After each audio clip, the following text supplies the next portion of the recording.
Over the course of its 25,000-year-long history, the Galactic Republic fought countless devastating wars, some of which left virtually the entire galaxy in ruin. One of the most destructive, without a doubt, was the Jedi Civil War, also known as the Second Sith War, which lasted from 3959 to 3956 BBY. Over the course of this 4-year conflict, an endless Sith armada led by Darth Revan and Darth Malak run roughshod over the Republic, and the Jedi Order was split right down the middle between those loyal to the Jedi Council and the followers of the new Lords of the Sith. We've discussed this conflict before, but never in its totality, which is what we'll be doing today.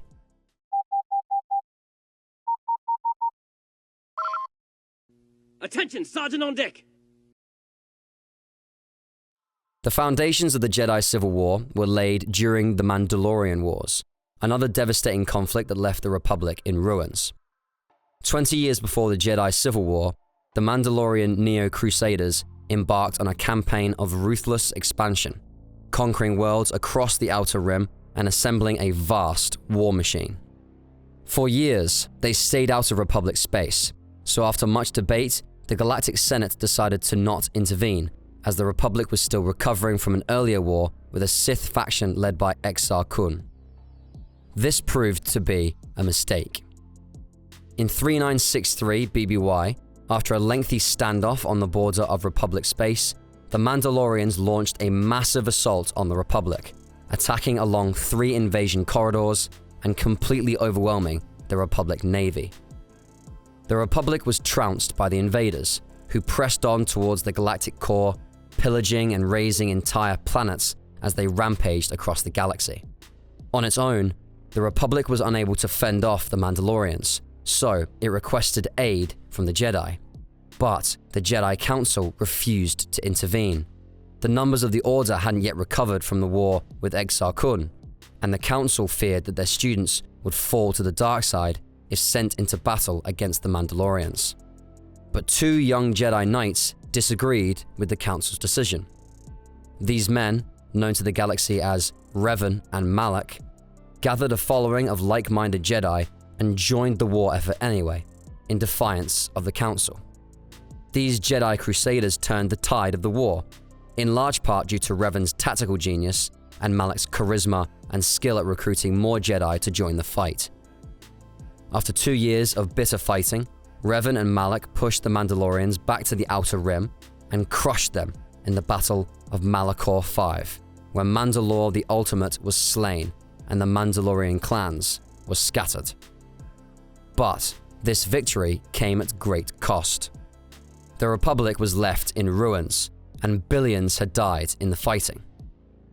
The Republic military was in tatters, but the most pronounced effect was on the Jedi who had gone to fight. The war had changed them. To defeat the Mandalorians, Revan, Malak, and their followers had to match them for brutality and ruthlessness, to make moral sacrifices in pursuit of victory. What happened next was likely inevitable. After the Battle of Malachor V, Revan and Malak took their fleet into unknown space, claiming to be hunting Mandalorian remnants. They vanished. For months, they were presumed dead. Then, in 3959 BBY, they returned to Republic space at the head of a vast invasion fleet, proclaiming themselves the new Dark Lords of the Sith. At the time, it was known only to a few, but Revan and Malak had learned a terrible secret at Malachor. As he lay dying, Mandalore told Revan that the Mandalorians had been pushed into the war by a dark force out in the unknown regions. Going off what Mandalore had said, Revan and Malak had traveled far into unknown space and discovered an evil beyond imagining. A remnant of the ancient Sith waiting out in the darkness for the Republic to destroy itself. The Republic, weakened and corrupt, could never hope to resist such a terrible force. Revan believed that the only hope the galaxy had was if it could be converted into an empire, a Sith empire.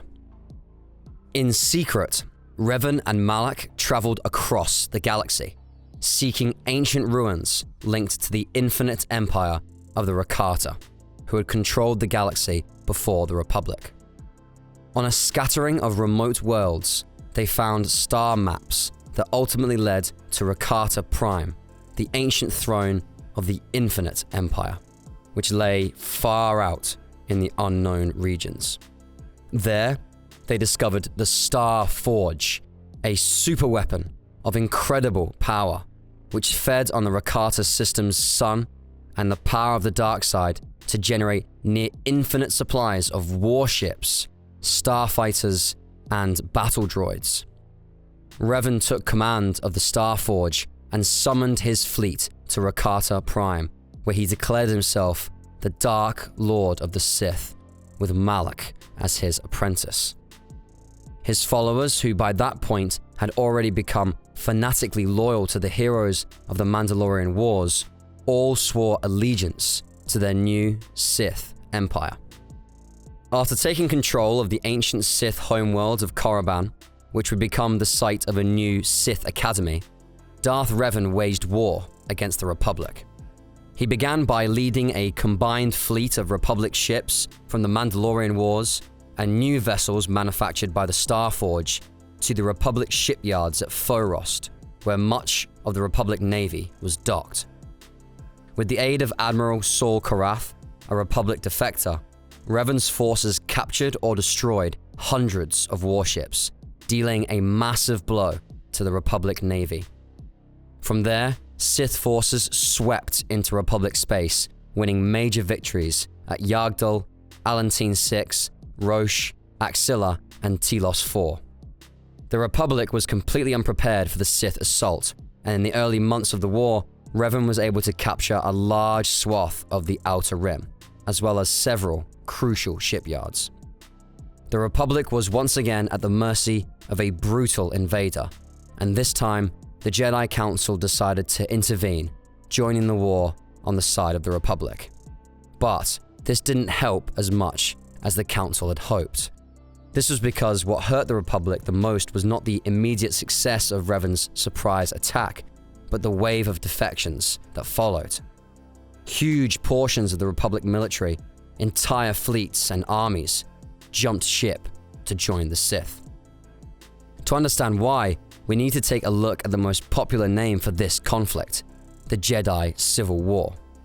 This name was chosen because most of the galaxy correctly observed that the war wasn't really between the Sith Empire and the Republic, but between Revan's Jedi defectors and the Jedi Council.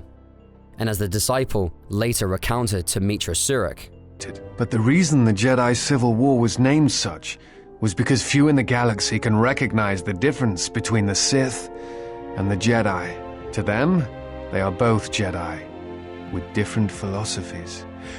When faced with this choice between Revan's Jedi and the Jedi Council, much of the Republic immediately knew where their loyalties lay. You were there.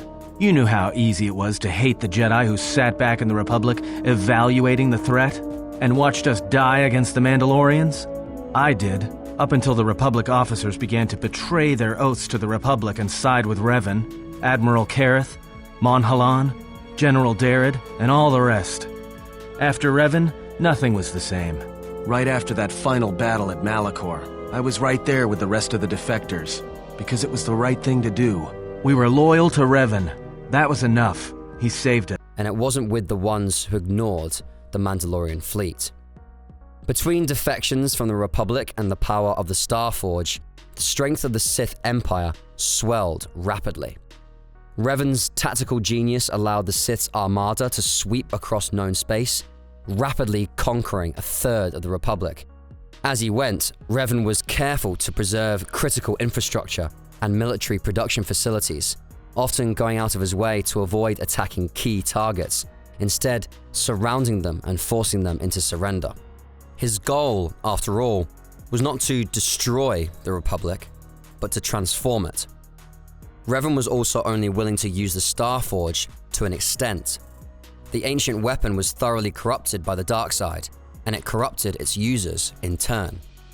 Its influence had brought down the infinite empire that had created it, and Revan wanted to avoid a similar fate for his Sith. As the war with the Republic went on, Revan fought a quieter war against the Jedi. He made a point of converting or killing as many Jedi as possible, employing many specialized assassin droids, Sith assassins trained on Malachor, and non-Force sensitive Jedi hunters. This too was part of his plan to convert the galaxy. The Mandalorian Wars had shown Revan that the horrors of war inevitably pushed Jedi towards the dark side. As he saw it, the Jedi were all destined to become Sith in the war that was to come, and so he made sure they became his Sith. For 2 full years, Darth Revan had the Republic on the ropes. No one in the Republic could match his tactical brilliance. The Republic's only hope was a young Jedi named Bastila Shan, who was gifted in the art of battle meditation. This rare technique allowed Bastila to control the tide of entire battles, and it was just barely enough to prevent the Republic from collapsing entirely. Still, the Sith had numerous major advantages, and not even Bastila could hold them off forever.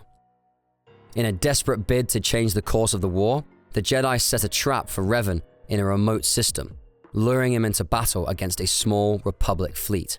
During the battle, Bastila and a Jedi strike team boarded the Sith flagship and attempted to capture the Dark Lord, only for Darth Malak to open fire on his own master's ship. Malak had been coveting Revan's title for months and had previously challenged his master to a duel that had cost him his jaw. Now, with Revan distracted by Bastila and the Jedi, Malak saw his chance and took it. He destroyed the Sith flagship, and with Darth Revan presumed dead, Malak usurped the title of Dark Lord. The Jedi had hoped Revan's defeat would lead to the collapse of the Sith Empire, but instead, Malak stepped in and assumed his former master's role, resuming the war against the Republic. Malak proved to be far more brutal and destructive than Revan ever was. He lacked his master's gift for strategy, but he also didn't care about transforming the Republic or preserving crucial infrastructure. Malak was content to burn entire planets if it meant victory, which he did on multiple occasions. It seemed the Republic was still doomed. But, unbeknownst to all but a few, Revan had survived Malak's attempt on his life. Bastila had rescued the Dark Lord and brought him back to Dantooine, the remote refuge of the Jedi Council. Revan was badly wounded, and his mind had been destroyed, but Bastila managed to keep him alive, if unconscious. After much debate, the Council agreed to a last risky gambit, a final attempt to stop Malak and the Sith before they could destroy the Republic. Using the Force, they reprogrammed Revan's mind with a new personality, that of a soldier in the Republic fleet. They hoped to use Revan's now repressed memories to find the source of the Sith's infinite fleet and destroy it. For several months, the reprogrammed Revan served in the Republic fleet, with Bastila assigned to keep a close eye on him.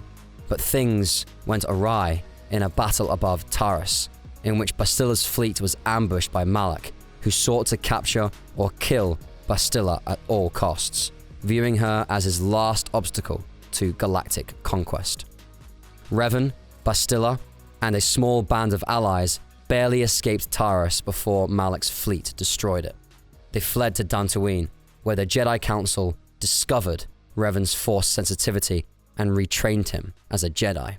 As some of Revan's memories began to surface, he and Bastila uncovered one of the star maps that he and Malak had once used to find Rakata Prime. The Council sent him to find the others, hoping that they had finally found the key to stopping the Sith. Revan, Bastila, and their allies found other star maps on Tatooine, Kashyyyk, Manaan, and Korriban, allowing them to triangulate the location of the Starforge. But along the way, Bastila was captured by Malak and turned to the dark side, and Revan discovered his true identity.